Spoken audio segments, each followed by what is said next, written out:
അടുത്തായിട്ട് പറയാൻ പോകുന്നത് മോഹൻലാലിന്റെ ഭാവി പ്രവചിച്ച ഒരു സിനിമയെ കുറിച്ചിട്ടാണ്. 1986 ഫെബ്രുവരിയിൽ പുറത്തിറങ്ങിയ TP ബാലഗോപാലൻ MA എന്ന സിനിമ.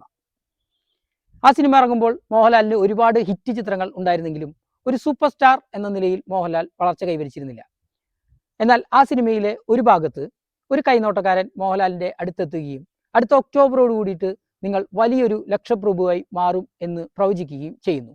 നക്ഷത്ര രാജ്യത്തെ രാജാവോ, നഷ്ടങ്ങളില്ലാത്ത ജേതാവോ, സ്വർഗത്തെ സിംഹാസനത്തിൽ നിന്നും ഭൂമിയിലേക്ക് എത്തിയ ദേവേന്ദ്രനോ.